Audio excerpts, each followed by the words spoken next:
Muito bem, queridos, hoje nós vamos ver a conversão de Saulo de Tarso, Atos capítulo 9, do verso 1 até o verso 9, ouçamos a leitura da palavra de Deus. Saulo, respirando ainda ameaças de morte contra os discípulos do Senhor, dirigiu-se ao sumo sacerdote e lhe pediu cartas para as sinagogas de Damasco, a fim de que, caso achasse alguns que eram do caminho, tanto homens como mulheres, os levasse presos para Jerusalém. Enquanto seguia pelo caminho, ao aproximar-se de Damasco, subitamente uma luz do céu brilhou ao seu redor. Ele caiu por terra e ouviu uma voz que lhe dizia: Saulo, Saulo, por que você me persegue? Ele perguntou: Senhor, quem é você? E a resposta foi: Eu sou Jesus, a quem você persegue. Mas levante-se e entre na cidade, onde lhe dirão o que você deve fazer. Os homens que viajavam com Saulo pararam emudecidos, ouvindo a voz, mas não vendo ninguém. Então Saulo se levantou do chão e, abrindo os olhos, nada podia ver. E, guiando pela mão, levaram-no para Damasco. Esteve 3 dias sem ver, durante os quais nada comeu nem bebeu. Ó Deus, estamos diante do relato dessa conversão impressionante e que marcou o rumo da Tua igreja.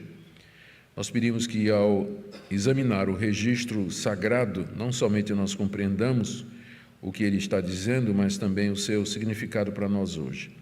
É o que nós pedimos em nome de Jesus. Amém. Queridos, até agora nas nossas leituras de Atos e exposições, nós nos deparamos algumas vezes com referências a um certo judeu chamado Saulo, da cidade de Tarso da Cilícia. Ele não era um judeu de Jerusalém, mas era um judeu da dispersão. Esse judeu chamado Saulo, ele aparece presente no apedrejamento de Estevão, no final do capítulo 7. Na verdade, é dito até que ele segurou as roupas, as vestes, túnicas daqueles membros do Sinédrio que estavam apedrejando Estevão. Também nós lemos que ele dava o seu voto a favor da morte dos cristãos, o que significa provavelmente que ele também fazia parte do Sinédrio para que pudesse votar. E lemos também, no início do capítulo 8, que ele havia começado uma campanha pessoal contra os cristãos em Jerusalém. O alvo dele era destruir a igreja de Cristo, e para isso ele entrava nas casas, prendia os cristãos, arrastava homens e mulheres, levava-os para o Sinédrio, que era a autoridade máxima dos judeus, onde esses judeus cristãos eram julgados e, em alguns casos, como no caso de Estevão, até condenados à morte. Hoje nós veremos a aparição de Cristo a esse homem, marcando a sua mudança, a sua conversão, como é dito, e o seu chamado para missões entre os gentios. A história da conversão de Saulo de Tarso, esse grande perseguidor da igreja, é contada 3 vezes no livro de Atos. Uma vez aqui, por Lucas, narrando como espectador, 2 vezes pelo próprio Paulo. Uma diante da multidão furiosa em Jerusalém, no capítulo 22, e outra quando ele estava na presença do rei Agripa, já preso na cidade de Cesareia, de onde ele iria se dirigir a Roma para ser julgado pelo imperador. Isso está no capítulo 26. O fato de que Lucas registrou 3 vezes a aparição de Cristo a Saulo de Tarso no caminho de Damasco, por si só já fala da importância do evento e o significado dele para o desenvolvimento da igreja, a evangelização dos gentios e a formação da Bíblia, já que foi esse homem que escreveu a maior parte dos livros do Novo Testamento. Nosso objetivo, então, é olhar esse primeiro relato, feito por Lucas, da conversão de Saulo de Tarso, com a ajuda das demais passagens. Aqui e acolá eu vou citar, eu disse que eram 3, então vamos ter essa daqui como base, mas de vez em quando vamos pegar a ajuda dos outros 2 relatos para melhor entender o texto. Muito bem. Aqui lemos em primeiro lugar como Saulo planeja continuar a destruir a igreja de Deus, só que agora na cidade de Damasco, verso 1 e 2. Diz aí o verso 1 que ele está cheio de ódio assassino contra os cristãos. Saulo respirando ainda. O ainda mostra que ele não parou. Ele tinha começado em Jerusalém, mas ele continuava com esse ódio contra os cristãos. Saulo respirando ainda ameaças e morte contra os discípulos do Senhor. Então, o seu coração estava ainda cheio de ódio e a sua intenção era destruir os discípulos do Senhor até onde ele pudesse. Isso porque ele entendia que o cristianismo, embora não tenha tido esse nome ainda, mas o cristianismo era uma seita perigosa e que Jesus era um falso profeta. Ele entendia isso aí.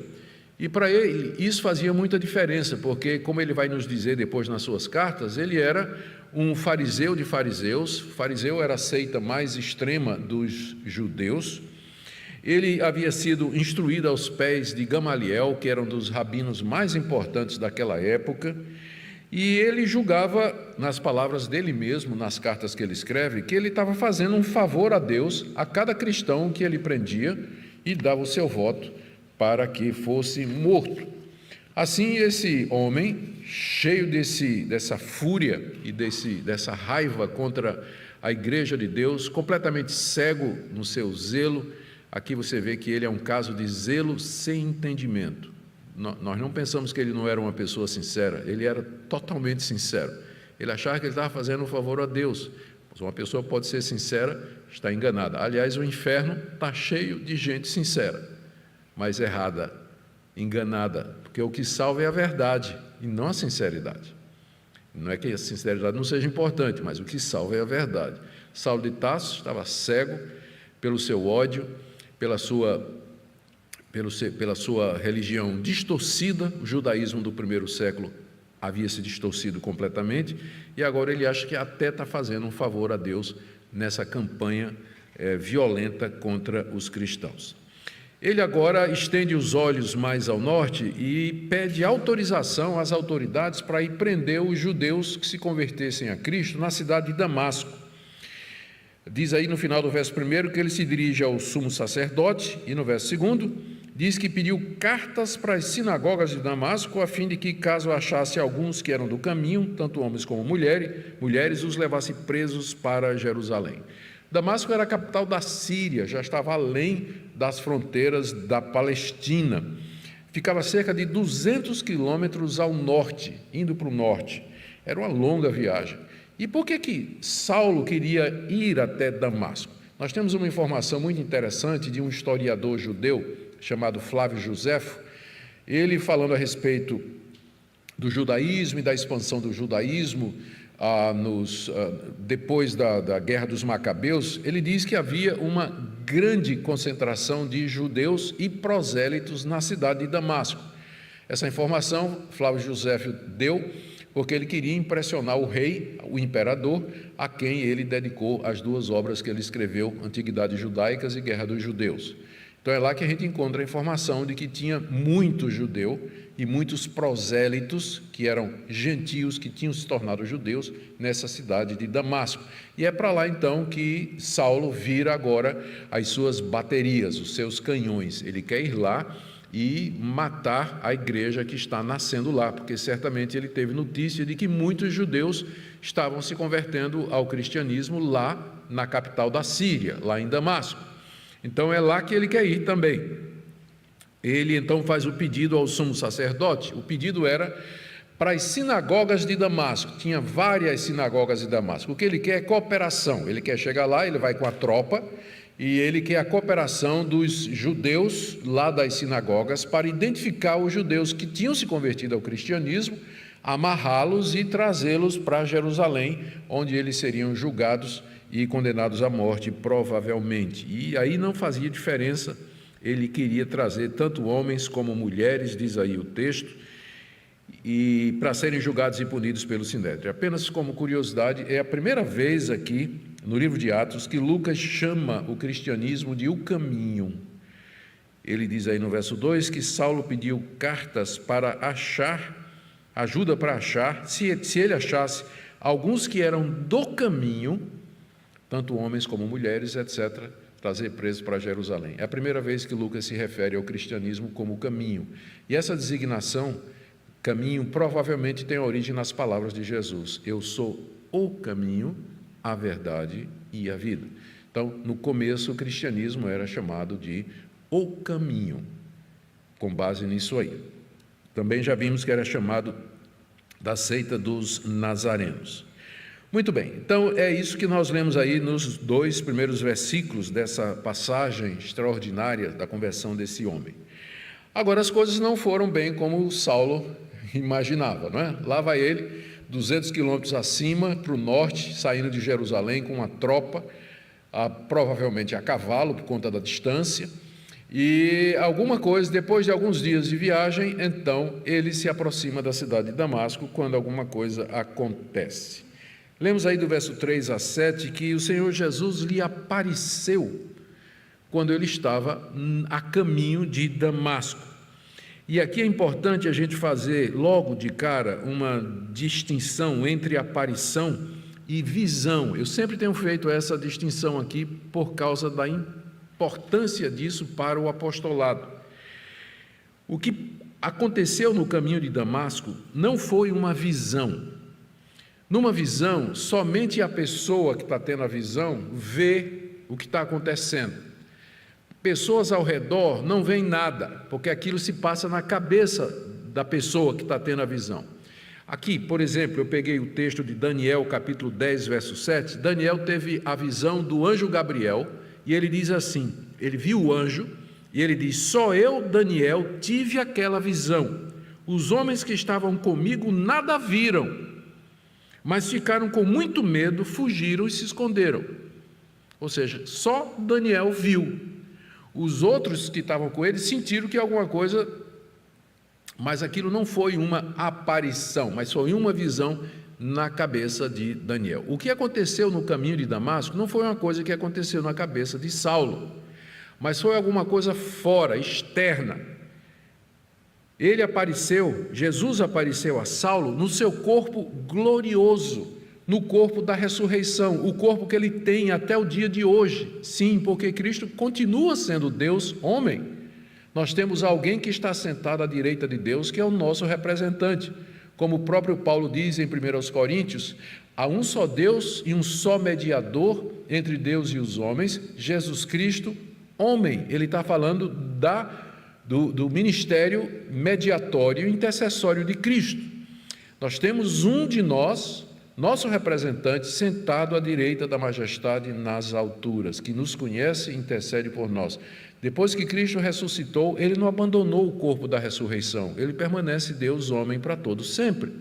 E foi nesse corpo que ele apareceu a Saulo de Tarso, ali no caminho de Damasco. E esse corpo era tão glorioso que os efeitos nós iremos ver em seguida.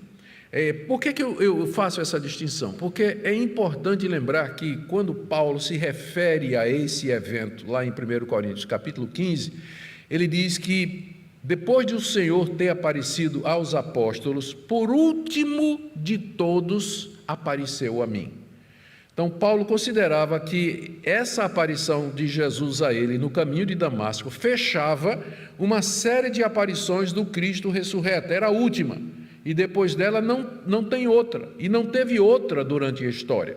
Pessoas podem ter, dizem, não são poucos, que tiveram a visão de Jesus, isso aí é entre elas e Deus, mas uma aparição que o Cristo na sua glória tenha aparecido a essas pessoas, isso iria contra o que o apóstolo Paulo está dizendo na primeira carta aos Coríntios e a própria natureza da aparição.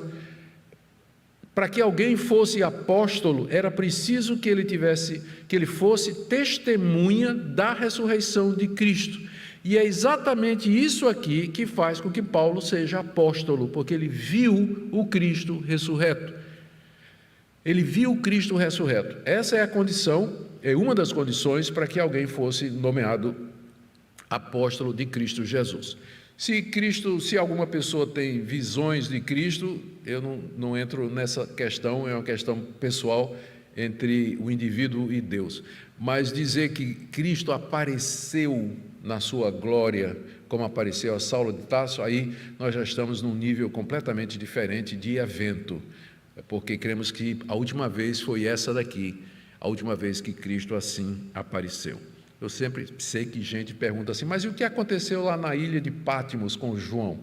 João aquilo não foi uma aparição, aquilo foi uma visão. João viu, né? Ele olhou e ele viu. Não foi uma aparição de Cristo, mas uma visão de Cristo para ele, revelando o livro. Aliás, é isso que o livro, a palavra Apocalipse quer dizer, revelação. Uma revelação que Deus deu a João daquelas coisas que haveriam de acontecer. Note que e aqui eu quero enfatizar esse ponto, aqui não posso deixar de enfatizar esse ponto. Note como foi súbito. O texto diz aí, no verso 3, enquanto seguia pelo caminho, ao aproximar-se de Damasco, subitamente uma luz do céu brilhou ao seu redor.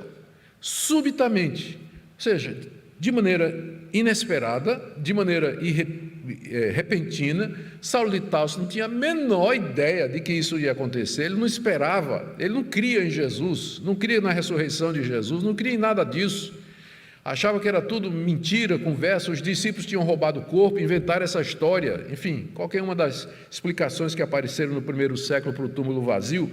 O ponto é que o texto nos diz que foi algo inesperado e repentino que aconteceu já pertinho de Damasco, segundo aqueles dois outros relatos. Um deles diz que ele já estava chegando em Damasco, quando de repente, isso aconteceu para ele.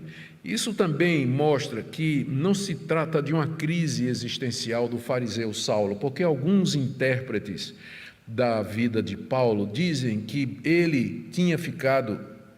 ele era um judeu já insatisfeito com o judaísmo, que ele vivia uma crise existencial, porque ele procurava paz, mas não encontrava, porque na lei você não encontra paz. Ele cumpria todos os ditames da religião judaica, mas ele tinha um vazio no seu coração, e aquilo criou dentro dele uma crise, uma bolha que estoura no caminho de Damasco, e ali ele entende que aquele que ele está perseguindo é Cristo. Então essa interpretação psicológica vai contra o texto. O texto está dizendo que foi uma coisa súbita, repentina, inesperada. Saulo não tinha nenhuma crise existencial, era um pecador satisfeito. Quando eu estava fora dos caminhos de Deus, andando longe da igreja, me desviei aos 16, 17 anos de idade, vivendo uma vida muito ímpia, os pastores chegavam para mim para fazer a abordagem errada. Eles chegavam para mim e diziam: Augusto, eu sei que você não é feliz. Eu dizia: você está muito enganado, eu gosto de todas as coisas erradas que eu faço, gosto de beber, gosto de prevaricar, gosto de violência, gosto de tudo que eu faço. Você está muito errado, pastor, eu sou um pecador satisfeito. A maioria deles vai dizer isso para você. Se você perguntasse a Saulo de Tarso, ele ia dizer que ele era um fariseu satisfeito, ele achava que estava fazendo a coisa certa. E é isso que dá a esse texto o seu caráter sobrenatural e soberano. Deus não pediu permissão a Saulo de Tarso e não esperou nenhuma reação dele, não. Entrou a cavalo no coração de Saulo de Tarso aqui. Subitamente.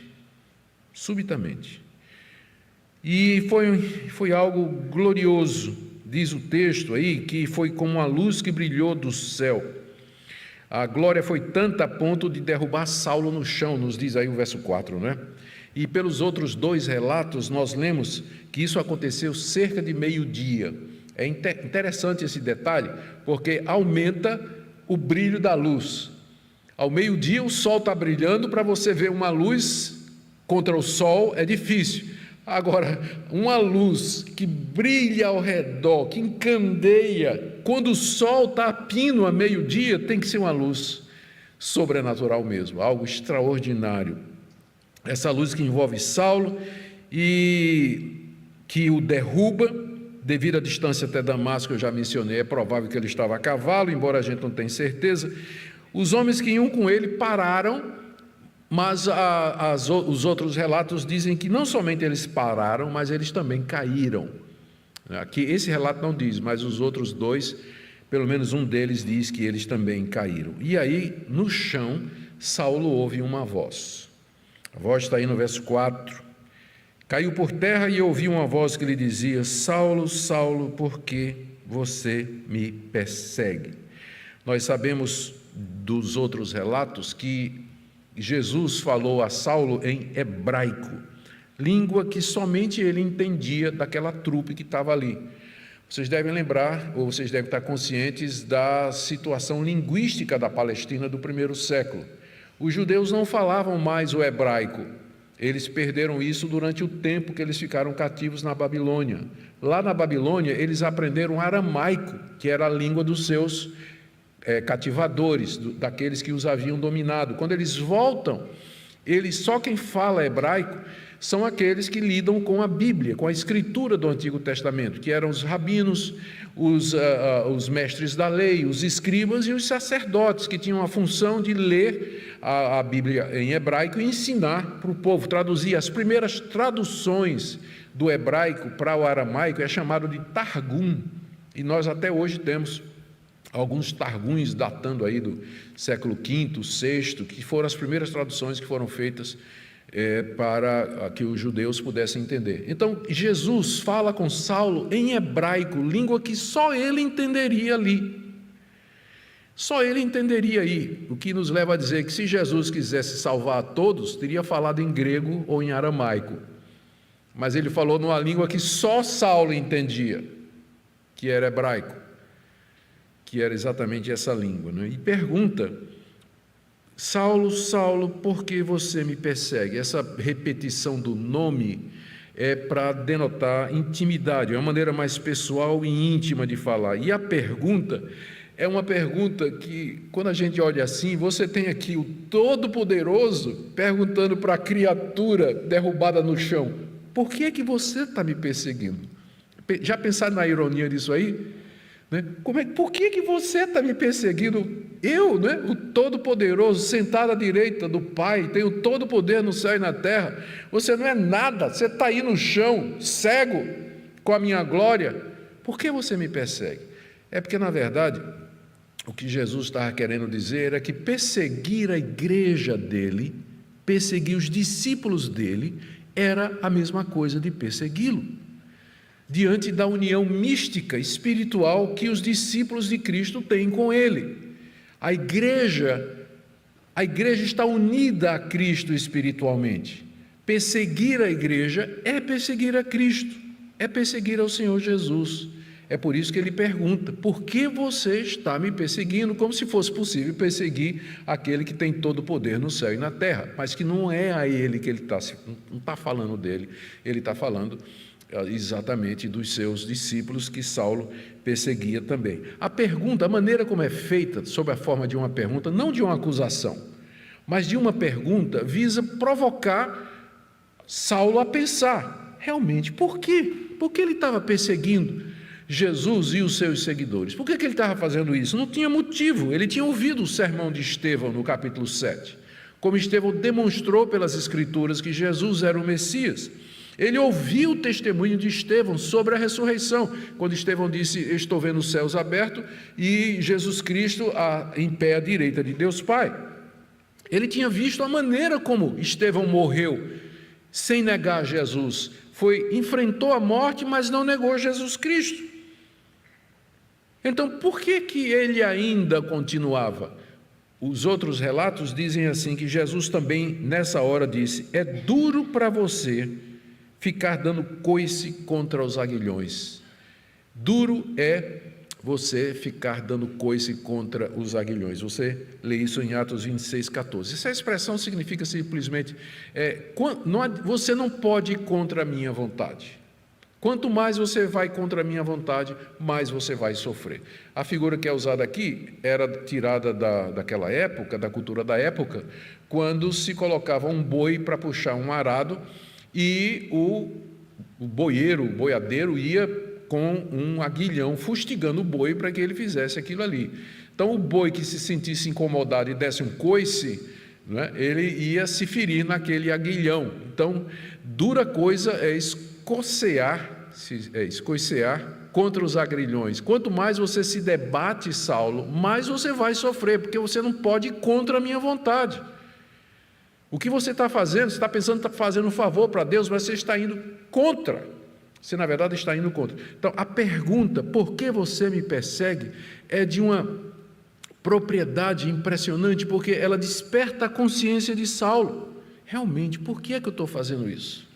Por que eu estou fazendo isso diante de tantas evidências e de tudo isso? Ele está tão aturdido, no verso 5 aí, que ele reage perguntando, ele quer saber quem é que está falando com ele.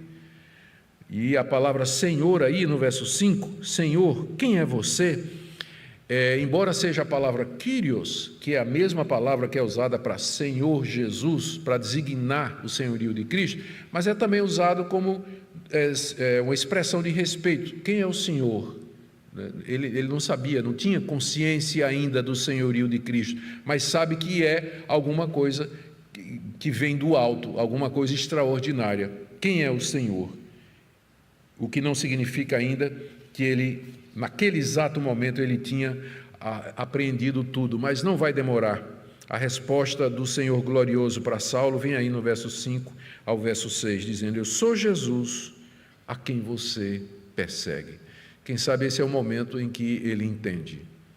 É o momento em que ele percebe agora que aquele que ele vem perseguindo, o falso Messias que ele julgava ser, é na verdade o Filho de Deus, é na verdade Jesus, aquele que ele pensava que era um falso profeta. E Jesus então, falando como Senhor agora, percebe agora a mudança do tom, não é? E no verso 6 ele ordena: levante-se e entre na cidade, onde lhe dirão o que você deve fazer. Embora Jesus tenha tido a liberdade de aparecer gloriosamente, soberanamente a Saulo de Tarso, ele não dispensou o auxílio dos demais. Ele podia ter dito a Saulo naquele momento ali o que é que Saulo devia fazer. Ele apareceu a Saulo de maneira direta, mas em vez disso ele direcionou Saulo para entrar na cidade e lá diriam a ele o que fazer. O que mostra que o nosso Senhor, ele age costumeiramente através da sua igreja, através dos meios. E quando ele quer, soberanamente, ele pode agir de maneira direta. Aqui ele aparece dessa forma para converter Saulo de Tarso, mas em seguida ele manda que ele vá receber instruções ali. E ele agora entra na cidade, diz o texto aí que Saulo se levanta, e ele estava cego, e ele entra na cidade não mais como perseguidor, como era o plano dele, mas como discípulo, como novo convertido, precisando de ajuda. O texto diz aí que ele foi conduzido pela mão, provavelmente pelos seus colegas que estavam ali com ele. E é dessa forma que Saulo de Tarso, grande perseguidor, ele chega em Damasco, versos 7 a 9. Os homens que estavam com Saulo pararam emudecidos, ouvindo a voz, não vendo ninguém. Saulo se levanta do chão, abre os olhos, nada podia ver. Guiando pela mão, levaram para Damasco e esteve 3 dias sem ver, durante os quais nada comeu e nada bebeu. Ele agora chega como cego pelo esplendor da luz da glória do Cristo ressurreto, guiado pela mão por seus homens, como uma criança precisando de ajuda. Curiosamente, o texto diz, no verso 7, que os homens ouviram a voz, mas não viram ninguém. Mais uma evidência. Os outros 2 relatos vão dizer que eles viram a luz. Então, mais uma evidência de que tinha sido uma aparição de Cristo. Eles não entenderam nada porque era uma língua que eles não tinham condição de entender nada. Ele chega quebrantado, convertido, 3 dias de cegueira, 3 dias de jejum, indicando o profundo impacto que tudo aquilo teve na vida deles. Irmãos, o que a gente pode aprender dessa passagem? É tanta coisa aqui, alguma eu já adiantei para vocês.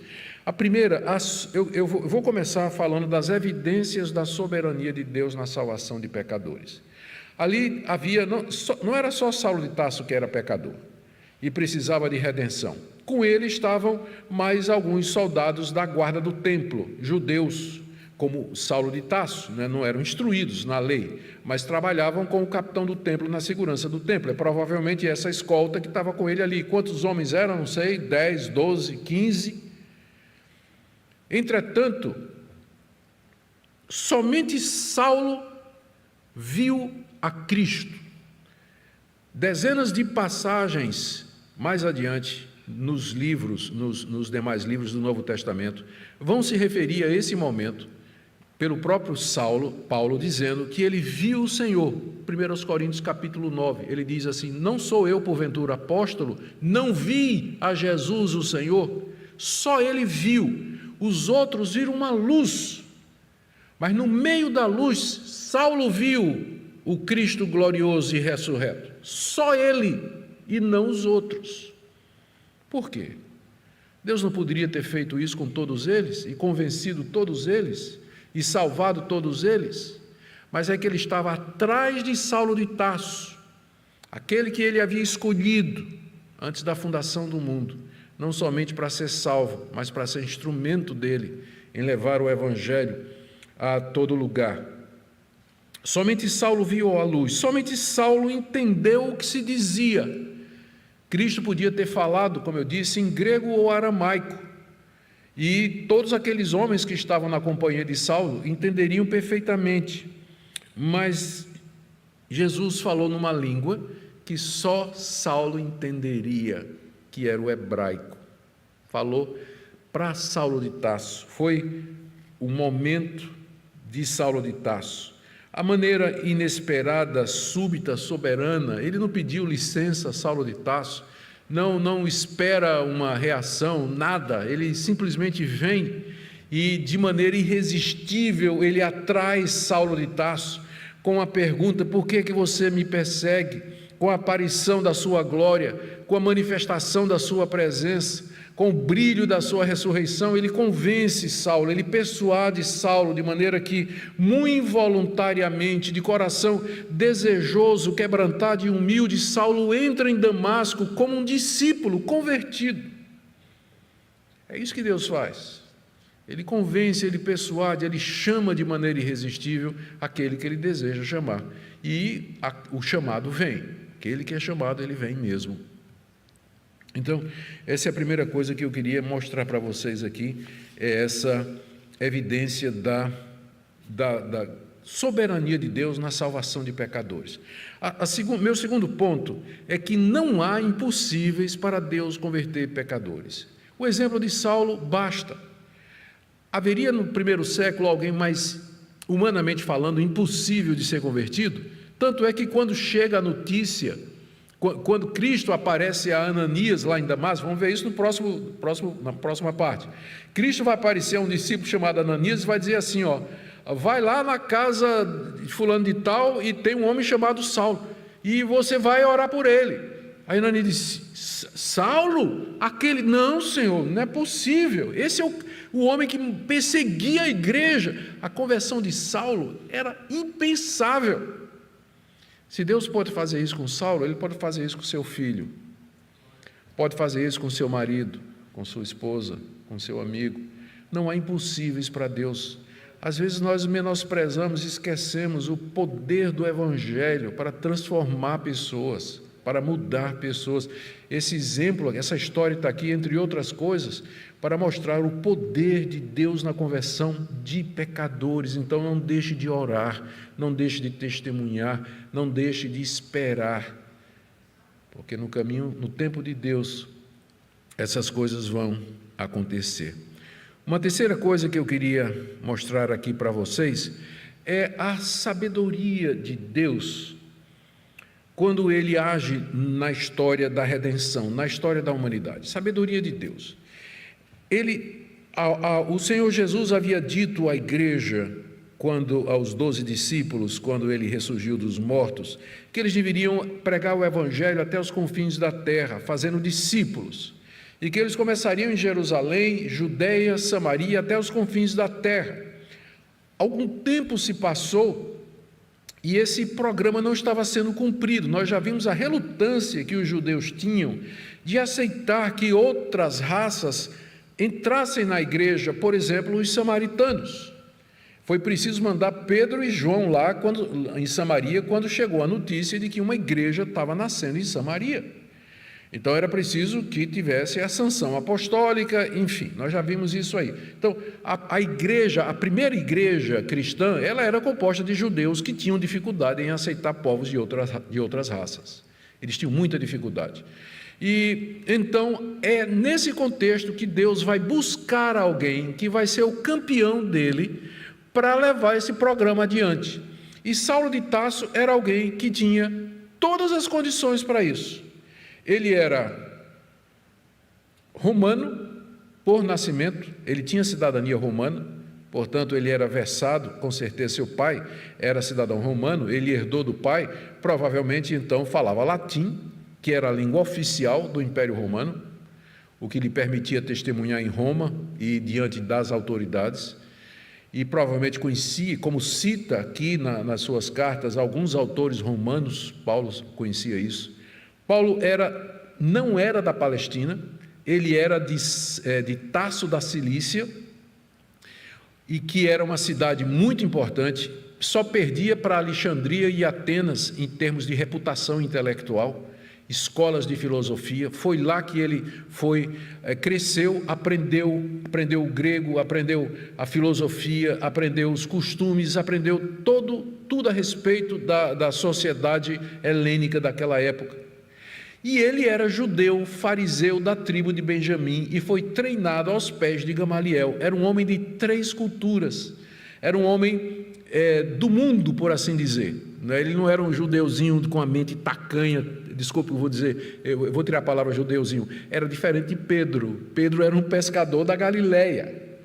Pedro teve dificuldade em entender que o evangelho era maior do que aquilo ali, mas Paulo era um homem do mundo, por assim dizer, e era um homem cheio de zelo, era um homem que tinha convicções fortes, alguém que quando acreditava em alguma coisa, ia até o fim com aquilo ali, como nós vimos aqui. Ele estava errado, mas ele era extremamente zeloso disso aí, e Deus, com uma única mexida no tabuleiro da providência humana, levanta aquele que vai escrever mais da metade do Novo Testamento, e que leva o Evangelho até os confins da terra no 1º século. Esse é o nosso Deus. Você podia olhar assim e dizer, mas a conversão de um único homem, sim, exatamente. Deus, na sua sabedoria, faz coisas que a gente não imagina. Por isso, não despreze os pequenos começos. Você não sabe o que é que Deus está fazendo. Mas foi um homem só que se converteu? Sim, mas ele vale por uma multidão, ou não. Ele vale por um exército inteiro. E Deus o usou poderosamente, e podemos dizer, sem medo de errar, que o apóstolo Paulo, depois do Senhor Jesus Cristo, foi uma das personalidades que mais influenciou a cristandade e, com isso, o mundo até os dias de hoje, através de suas cartas. A última coisa que eu queria dizer aqui para nós, irmãos, é falar sobre essa união espiritual. Isso que Jesus disse a Saulo, por que você me persegue, revela essa consciência de que nós estamos unidos a Ele. E que privilégio estarmos unidos com aquele que é o Senhor dos senhores, o Rei dos reis, que tem todo o poder no céu e na terra. Nós somos discípulos de Jesus, nós somos o seu corpo. Veja as metáforas que a Bíblia usa para descrever isso. Nós somos o corpo de Cristo. Ele é a árvore, nós somos o fruto, a videira, João capítulo 15, ele é o fundamento, nós somos o edifício. Várias metáforas que a Bíblia usa para falar dessa nossa união com ele, união inseparável da igreja. Não me refiro à igreja como organização, essa é a ideia de Roma. Roma pensa que a Igreja Católica Apostólica Romana, como instituição, é a extensão de Cristo aqui na terra. Eu não estou falando disso. Isso aí para nós é uma heresia muito grande. Quando eu falo de igreja, estou falando da igreja, o corpo místico de Cristo, por exemplo, aqui representado. Aqui não tem nenhuma organização religiosa representada, mas há pessoas que creem no Senhor Jesus, e nós estamos unidos a Ele pela mesma fé que nos une em Cristo Jesus. A igreja que existe no mundo todo, Cristo está unido a ela, e Ele, portanto, comunica seu poder, sua graça e sua misericórdia a nós. Eu digo isso para animar vocês que estão passando por momentos difíceis, por angústia e dificuldade. Lembre que você está unido àquele que tem todo o poder no céu e na terra, e para fazer esse tipo de coisa que ele fez com Saulo de Tarso. Amém?